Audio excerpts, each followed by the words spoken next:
We're interrupting this podcast to ask you a very important question. Have you had your Hershey's? When you need to brighten up your day, put a smile on your face with the classic creamy texture and pure milk chocolate flavor of Hershey's milk chocolate. Whether you're eating it on the go, breaking off a few pieces for s'mores night, or just treating yourself to something sweet, Hershey's milk chocolate checks all the boxes. Shop for Hershey's milk chocolate now at a store near you, found wherever candy is sold. Hay muchas cosas en la vida que deberían estar garantizadas, pero no lo están. Como cuando alguien te dice, ahorita voy, que realmente sea ahorita. AT&T presenta la garantía AT&T. Conectividad con la que puedes contar, las ofertas que quieres y el servicio que mereces. O harán lo correcto. Visita att.com/garantía para conocer más. AT&T. Conectar lo cambia todo. Aplican términos y condiciones. Visita att.com/garantía para más detalles. Dixo Daily presenta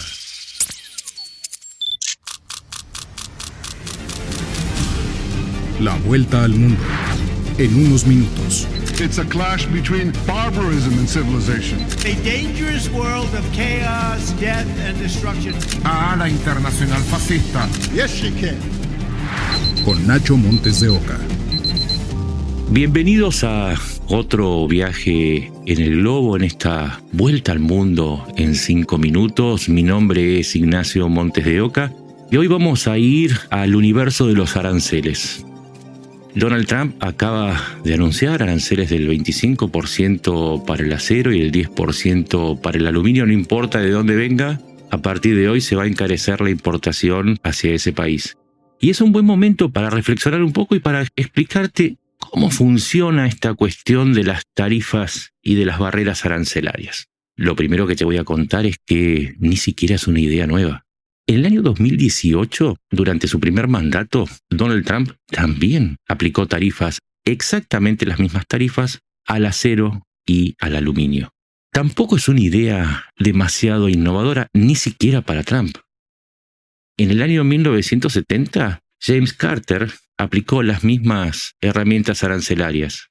Tuvo que venir Reagan y desmontarlas porque no habían servido, no habían dado buen resultado. Lo mismo hizo George Bush en el año 2002. De nuevo, tuvieron un efecto negativo y hubo que levantarlas. Nada más duraron 3 años. ¿Cuál fue el resultado? Se buscaba que la industria acerera y del aluminio de Estados Unidos tuviera cierta protección, por eso se llama proteccionismo, pero en lugar de eso se derrumbaron las ventas, porque claro, cuando vos aplicás un arancel, desde el otro lado te aplican normalmente una represalia. Pero como el hombre pareciera ser el único animal que se tropieza no una, sino varias veces con la misma piedra, veamos qué es lo que sucedió con Trump en el año 2018, cuando hizo lo mismo que está haciendo hoy por primera vez. En aquella oportunidad, lo que le sucedió es que, por supuesto, hubo una serie de protestas, una serie de recursos ante la Organización Mundial de Comercio. Canadá, México, China, India, Rusia, Turquía, una cantidad de países se le vinieron en contra y a veces la Organización Mundial de Comercio, que es la que rige como una especie de justicia comercial, estaba a punto de poner multas. Es decir, le iba a costar dinero. Y entonces se fue Trump, vino Biden y empezó a levantar estas barreras. ¿Por qué? No solamente por una cuestión de multas, sino por los resultados concretos. Te dije, en el 2018 comenzaron la barrera arancelaria del 25 y el 10, acero y aluminio. Al término del primer año, para darte una idea, la aplicación de los aranceles había aumentado un 23% todos los productos vinculados al acero. Y hasta un 30% los electrodomésticos que, como te imaginarás, tienen un enorme contenido de aluminio. Hubo 2 investigadores, 2 economistas, Lydia Cox y Kaede Rush, que investigaron el tema, investigaron las consecuencias y descubrieron que por cada punto de arancel que se ponía para proteger a la industria norteamericana, se perdía en proporción un 0,1 de exportaciones. O me dirás, no es nada, 0,1. ¿Sabes cuál es el problema? Se suponía que los aranceles iban a ayudar a la industria, no la iban a hacer detener e incluso retroceder. Es un 0,1, pero es un pequeño pasito hacia atrás, no hacia adelante. Hay otro caso muy específico que te va a servir mucho para entender cómo funciona el arancel. Se llama efecto lavadora. De nuevo, año 2018. Trump, por pedido de una empresa de Whirlpool que fabricaba lavadoras, le impuso un arancel de entre el 20 y el 50% a las lavadoras que se importaban en Estados Unidos. Después de un año, todos los productos vinculados a este rubro, lavadoras, secadoras e inclusive repuestos, habían subido un 12%. Y en el 2023, cuando se levantó por fin este arancel, que demostró no servir para nada, las lavadoras se habían incrementado en su precio en un 34%. El periodo de vigencia de estos aranceles acumuló un 21% de inflación, 21% versus 34% que aumentaron las lavadoras. Y el mismo periodo por culpa de los aranceles. En total, y como consecuencia de esta amenaza sobre el resto de los electrodomésticos, todo el rubro subió un 23%. Por donde lo quieras encarar, los aranceles generan inflación. Y te explico por qué. Vamos a tomar sobre la base de 100 un arancel del 25%. No es que el productor de acero ahora va a recibir $125 en lugar de 100. No. El arancel es un impuesto. Es decir, va a seguir entrando a 100, pero el Estado, por orden de Trump, se va a quedar con 25. El que le vende acero a Estados Unidos va a seguir cobrando 100. El problema está en que esos 25 no se los queda al productor porque es un empresario, se los traslada al consumidor. Y entonces los norteamericanos van a pagar un 25% más de esa proporción de acero o aluminio, o un 10% en el caso del aluminio, y esto no es una ventaja para Estados Unidos, es un problema. Se supone que Estados Unidos es una potencia, pero hay un tema. No está solamente Estados Unidos en el mundo es mucho más que Estados Unidos. Y Estados Unidos también tiene un tema. Y es que si vos tuvieses acero de sobra y no necesitaras importar, entonces los aranceles te vendrían muy bien para proteger a tu industria. ¿Cuál es el problema?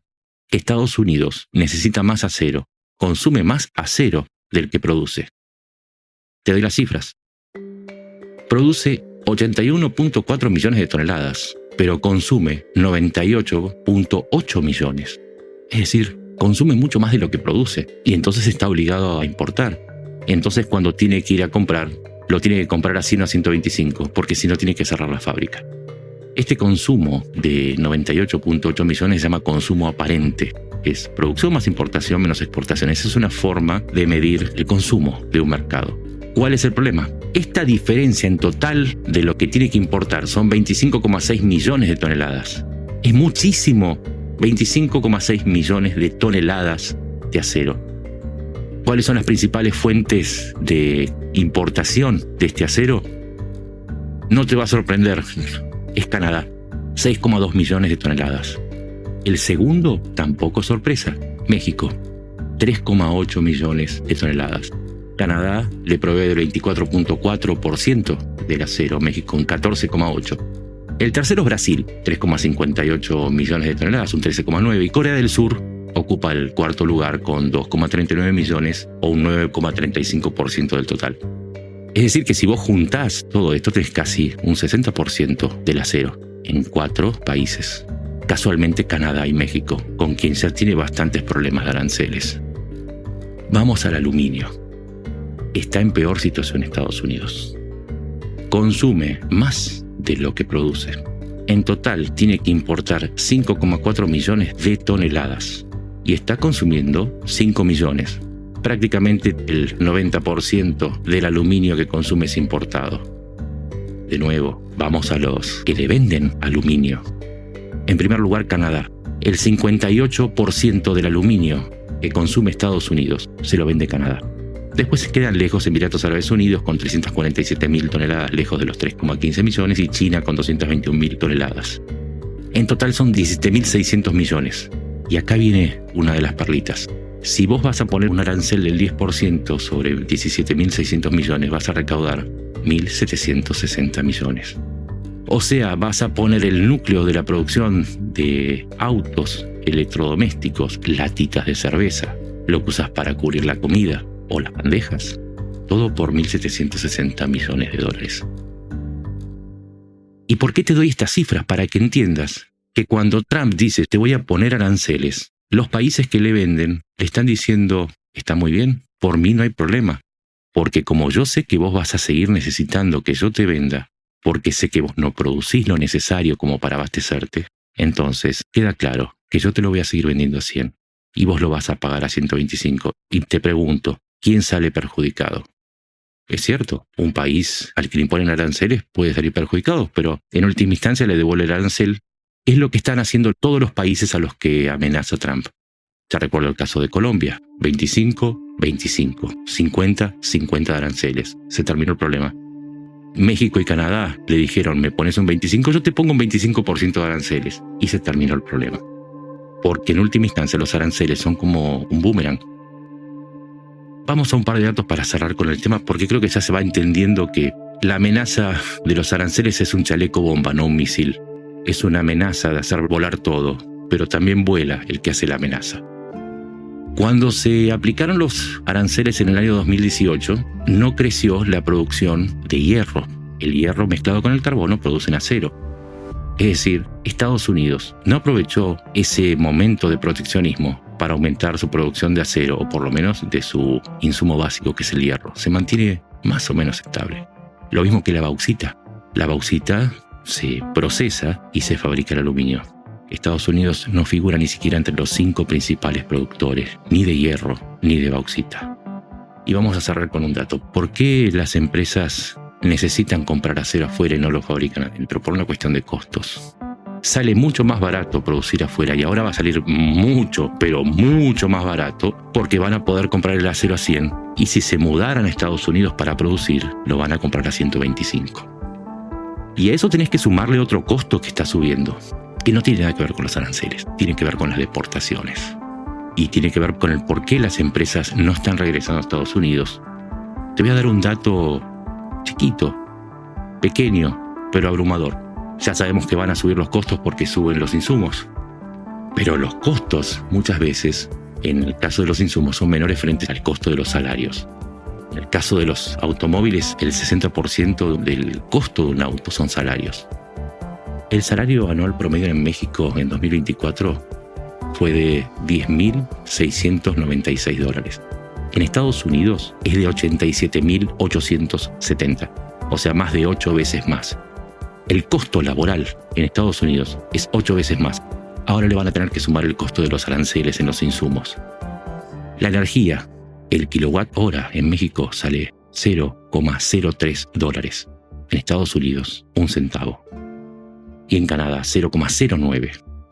Costo de aranceles, costo laboral, costo de energía. Y te hablé de los deportados. Y ya no se pueden usar los deportados. Los 870.000 trabajadores ilegales que trabajan en la industria. No puedes ajustar costos por salarios contratando por menor precio a un ilegal.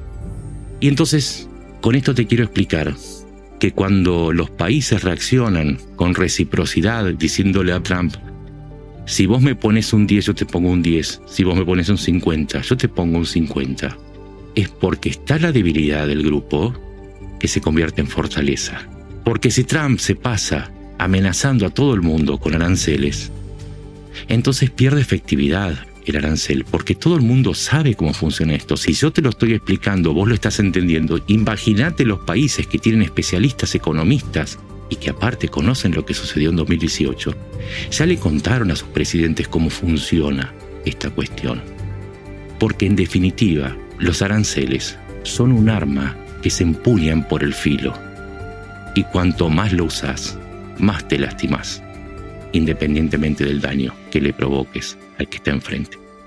Esto no es adivinar, esto es usar las matemáticas, usar la experiencia de lo que ya sucedió en 2018 y por sobre todo, como siempre te digo, como el miedo es producto del desconocimiento, del misterio frente a lo que tenés enfrente. Una vez que sabés cómo funciona este asunto, quizás dejes de tenerle miedo al señor Trump vestido con su traje de super arancel, amenazando a todo el mundo.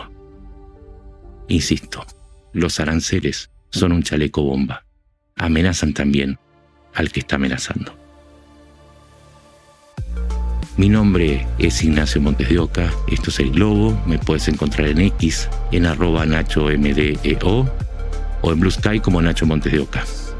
Y vamos a seguir viajando y vamos a seguir aclarando cómo funciona este mundo más allá de las bravuconadas, de las amenazas, y porque es mucho más fascinante conocer cómo funcionan los sistemas que tenerle miedo a los líderes. Nos encontramos en la próxima. Gracias. Una producción de Dixo. We're interrupting this podcast to ask you a very important question. Have you had your Hershey's? When you need to brighten up your day, put a smile on your face with the classic creamy texture and pure milk chocolate flavor of Hershey's milk chocolate. Whether you're eating it on the go, breaking off a few pieces for s'mores night, or just treating yourself to something sweet, Hershey's milk chocolate checks all the boxes. Shop for Hershey's milk chocolate now at a store near you, found wherever candy is sold. Every day, thousands of Comcast engineers and technologists create connectivity solutions that change the way we work, live, and play. Like Kunle, a Comcast engineer who is focused on revolutionizing the in-home Wi-Fi experience today and for the next generation. Kunle builds powerful Xfinity Wi-Fi devices that deliver a fast, reliable connection with capacity to connect hundreds of high-bandwidth devices at once and next-level latency for the applications of the future, like augmented and virtual reality and cloud gaming. Learn more at ComcastCorporation.com/Wi-Fi.